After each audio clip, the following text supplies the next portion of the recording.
mark. Cool. So next up, we have global trends. Alright, so global trends are general trends that have been observed in the world over the past couple of years. So we have 4 main trends that we're going to be focusing on. Alright, so we've got climate change, we've got digital technology for knowledge sharing, we've got world trade and tourism, and we've got conflict and mass migration. So we can actually split this up into world trade and world tourism, and conflict and mass migration, but generally we group them together because they have these very similar ideas. So what we're going to be having a look at is how climate change is caused by burning fossil fuels, alright, and how this leads to an increasing temperature of the planet and leads to overall just complete shifts in the weather. Right, there's going to be fluctuations in rainfall and temperature, which we can even observe now.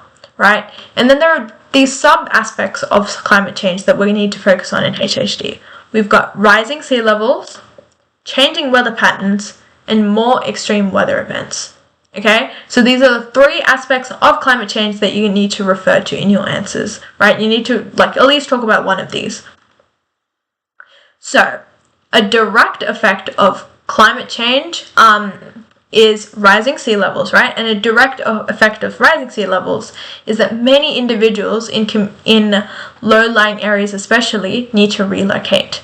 Okay, so for example, if you have a look at many island nations, such as the nation of Kiribati, it's having to relocate and people are completely just moving out due to not having any more space to live on, basically. They're just constantly being inundated with water, lots of flooding happening, meaning that lots of houses and homes are being destroyed and they needed to completely relocate. And now they're even looking at being a digital nation, right? They're looking at having to be put all of their languages, their cultures, what their island looked like beforehand into a digital platform so it doesn't get forgotten, right? So that's the state that we've reached. There's also a reduction in availability of fresh water. When you're having rising sea levels due to these glaciers melting due to global warming, you're going technically climate change or global warming, you're going to be having lots and lots of salty water, not fresh water, being inundating these islands, right? So there's going to be more water, but humans can't drink salt water. We can't drink ocean water, right? We need fresh water for almost everything, right? So that's another effect of rising sea levels. And then it's really difficult for farmers to grow good food crops when you're going to be having rising sea levels due to the levels of flooding, the lack of fresh water to irrigate certain plants and things like that. So as a result of having to relocate, for example in Kiribati, you're going to have stress. You're going to have really, really huge impacts on mental health and well-being because, that's a key aspect of the dimensions of health and well-being. As a result of drinking contaminated water, you're going to have increased risk of things like, diarrhea. You're going to have increased risk of infectious diseases such as cholera, and that negatively impacts your physical health and well-being.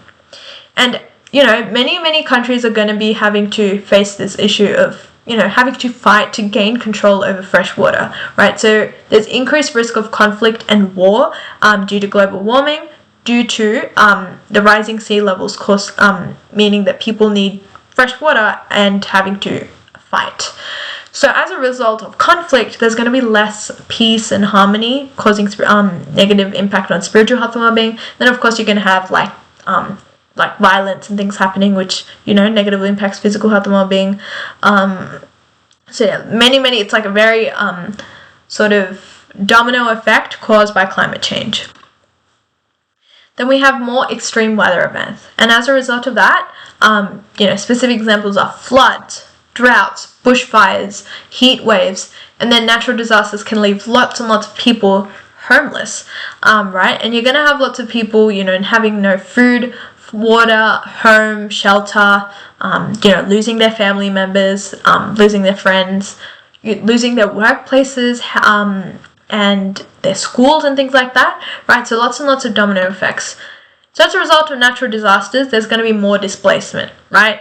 And then if you're looking at a social dimension, for example, it's going to lead to less ability to maintain your meaningful connections with your family and friends, right? You're going to lose that supportive family and friend network because you're displaced, right? You're lost. You have no one else because you've been displaced.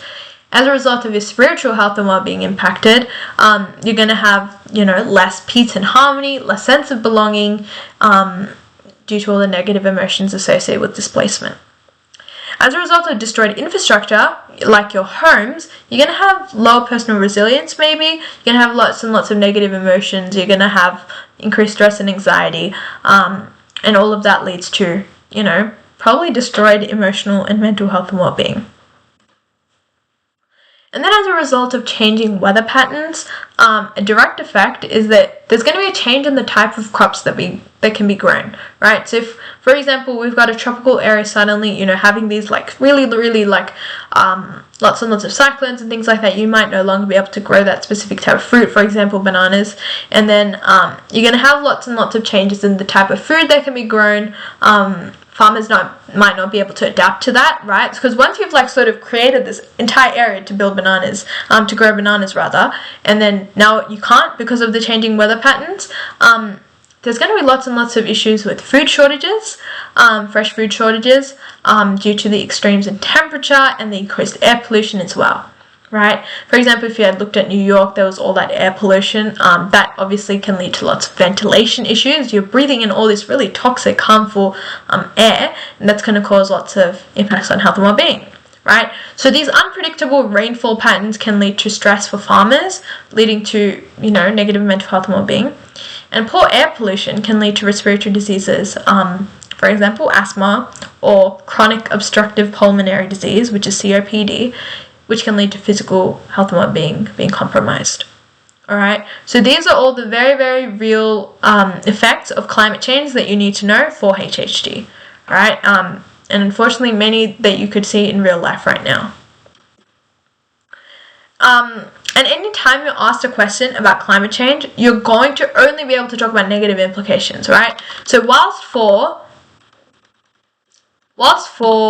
these, right, for conflict and mass migration and climate change, you can only talk about negatives.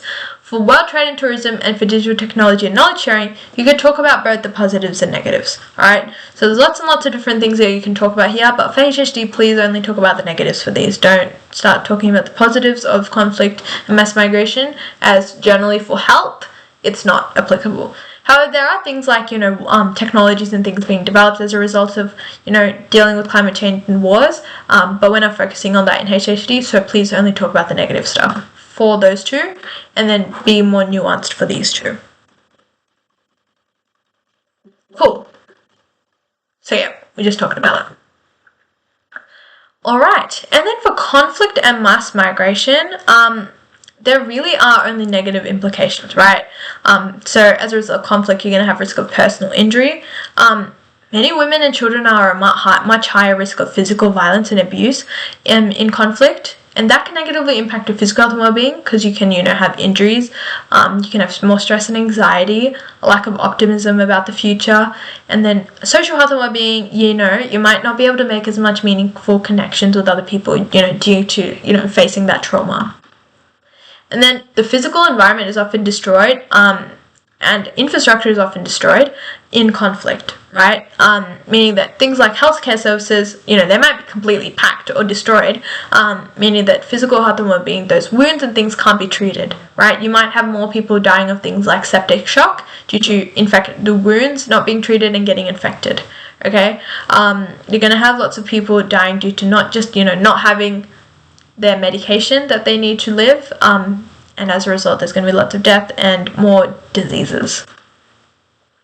And then as a result of mass migration, so mass migration, for example, it's when a huge population of people are fleeing, mainly war zones. So if you have a think about places like in Myanmar, where there was the Rohingya Muslims fleeing, where you have all over the world, right? You have all these people fleeing war. Recently we have Ukraine many people are fleeing. And these people are often forced into crowded and unsanitary conditions, right? That can lead to many disease outbreaks because you're having all these people together, maybe drinking uncontaminated water, facing really poor sanitary conditions, and, disease can spread rapidly.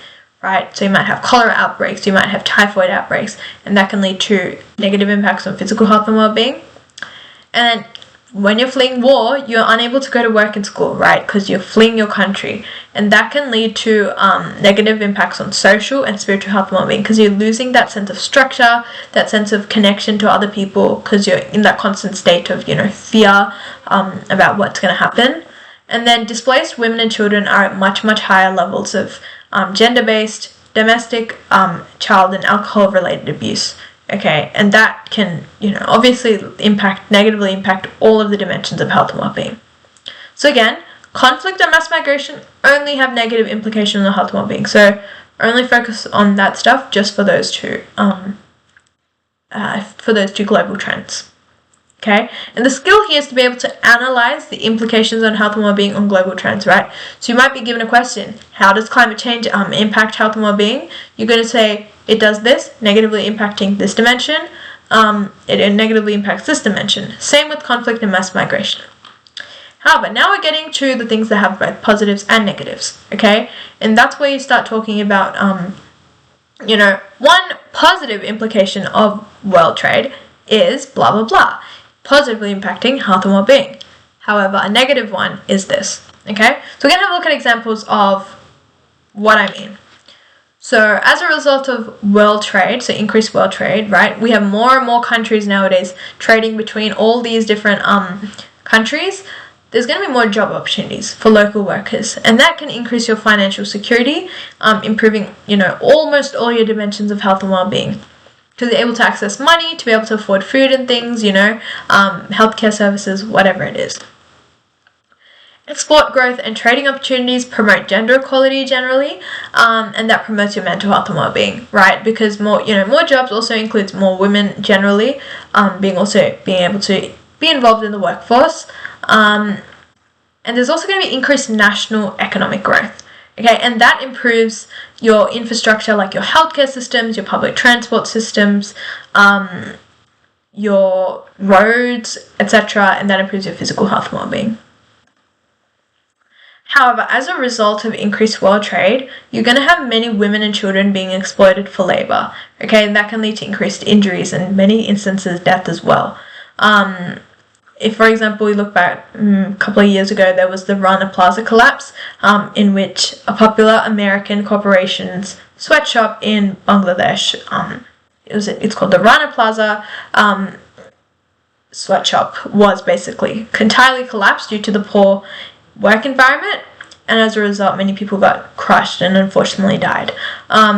So that's often as a result of many women and children not having any other options but to, work in these sweatshops where many of our clothes are made. There's going to be increased injuries and negative impact on physical health and well-being. And also many children are unable to go to school, and girls especially unable to go to school due to having to work to provide for their families, and that negatively impacts social health and well-being. So yeah, again, make sure that you can talk about the positives and the negatives of world trade, right? Because world trade has so many positives, so many negatives, because, you're more connected with everyone, but also you're going to have all these issues of, where is, how the actual behind the scenes, and especially in low and middle income countries, were negatively impacted by world trade. How about tourism? Tourism generally increases average incomes due to more employment, in positively impacting all your dimensions of health and well-being. Okay, it increases your understanding between cultures. Okay, you can sort of bridge those gaps, bridge those prejudices, building the sense of peace, harmony, sense of belonging in the world, promoting your spiritual health and well-being. And it creates a sustained economic growth, right? And in fact, it enables governments to invest in infrastructure to benefit everyone. That also promotes almost all your dimensions of health and well-being. However, tourism can lead to many, many health hazards to the local communities, right? You're going to have increased pollution, for example, like, whatever it's helicopter flights, boats, and all these cars, moving around. That can also negatively impact physical health and well-being. And there's increased risk of the spread of communicable diseases. Look no further than COVID-19, where tourism had to stop due to the spread of communicable diseases, COVID-19, that negatively impacts physical health and well-being, okay? Because tourism means you're having all these different people from different countries and different diseases interact, right? And that increases the number of diseases that are spread. So yeah. And it also means that many people might resort to unsustainable practices like overfishing, or, completely destroying the natural environment, and that negatively impacts your mental and spiritual health and well-being, right? Your connection to the land, it's lost. It creates this negative sense of peace, like you lose your sense of peace and harmony and belonging, and it creates lots of, unhealthy, negative thought patterns. And unpredictability makes tourism really difficult to rely upon. So there are many instances where, a couple of years ago, it might be like a really, really popular tourism spot, and something might happen, and then tourism might stop, okay? And then a location that relied upon tourism as their main sort of source of income, it creates this sort of negative cycle of, if tourism stops, then that location sort of dies down. That community has no more income coming in because they've relied on tourism. So that can negatively impact your many, many dimensions of health and well-being. And there's also many burdens and things to tourist guides and porters and things like that, negatively impacting your physical health and well-being. And then the thing we're going to look at is increased access to digital technologies for knowledge sharing, right? So digital technologies for knowledge sharing, we're mainly focusing on things like how we can share health information, right? We can spread awareness, like you need to wash your hands, you need to social distance to decrease the risk of infectious diseases. Then we also have things like you need to use protection and things like that. And all of that is exceptionally spread through digital technologies. Of all this really amazing health information coming through. And then another example of digital technologies for knowledge sharing is your health data, right? So, for example, the Australian government has this thing called the My Health record, right? And it basically ensures that all these different industries have access, like there might be your GP, aged care, public and private hospitals have access to your health information in case of emergencies. So all they need to do is to know, hey, you have allergies to this medication, or you're unable to, you've recently had the surgery so you can't undergo this. All of that is available due to this new trend of digital technologies for knowledge sharing. Okay, so that positively impacts your physical health and well-being. And then in the event of a health emergency, that can, ensure there's less stress and anxiety about, what to do in case of a COVID-19 outbreak, promoting your mental health and well-being. It also enables individuals to remain socially connected with each other, and increase trading opportunities. However, there are issues regarding the privacy and safety of especially health information, so that can negatively impact your emotional and mental health and well-being. And then we also have this risk of, information being shared with harmful organizations, all right? And this risk of conflict globally, so that can negatively impact your mental health and well-being. Okay, so here we have, as I was saying, in Myanmar, over 1 million Rohingya refugees fled violence in successive waves of displacement since the early 1990s. Okay, and the Rohingya are a stateless Muslim minority in Myanmar, and their latest exodus began on 25th of August 2017 when violence broke out in Myanmar's Rakhine state, driving more than 742,000 to seek refuge in Bangladesh. Most arrived in the first 3 months of the crisis, and the vast majority reaching Bangladesh are women and children, and more than 40% are under age 12. Many people are elderly people requiring additional aid and protection, and they have nothing and need everything. Okay, so this is an example of very common sort of global trends question in HHD, where you're given this case study, explain the implications of mass migration, some of which are evident in the information on this case study for health and well-being. Okay, it's a 3-mark question. So what you need to do is be able to link it to the negative impacts of health and well-being, because it's mass migration, and then use the case study as well. So, a negative impact of mass migration might be that when you're displaced, you're going to have increased stress and anxiety, about, being separated from your family and friends and things like that. And then also there's things like, as many of the people are women and children, there's increased risk of abuse and, violence and injuries, which can lead to negative impacts on physical health and well-being. Okay, and elderly people require additional aid and protection. It means that they might need things like medication and things that they're not able to access, and that can also negatively impact their physical health and well-being, because they might not be able to access, right, their specific, walking aids and things like that, putting them at increased risk of, like, falling over and tripping, whatever it is. So yeah, having a look at that case study and then using it to link it to physical, mental, emotional, spiritual, and social health and well-being. So, here is an example from the VCE exam report of a high-scoring response. So, mass migration is very, very different to conflict, right? It's about people fleeing conflict. So, make sure you look at these as two separate things. An example of a high-scoring response stated that mass migration causes displacement in many people as they're forced to leave their home and most of their belongings. Right? This contributes to people losing their sense of belonging and connection to the world, contributing to poorer spiritual health and well-being. Okay, so that's the first dimension. You're losing that sense of belonging and connection. And then the second mark, and second and third mark, comes from this: mass migration means that individuals and family need to live without an income.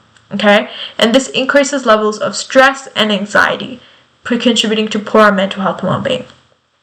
So as a result of, mass migration, where you're losing that sense of, like, you're losing your sense of identity, you're losing your connection to that country, there's this lack of spiritual health and well-being. And then the next aspect is poor mental health and well-being due to all the stress and anxiety of having to move, and having all these risks of injury and seeing all these people that are suffering.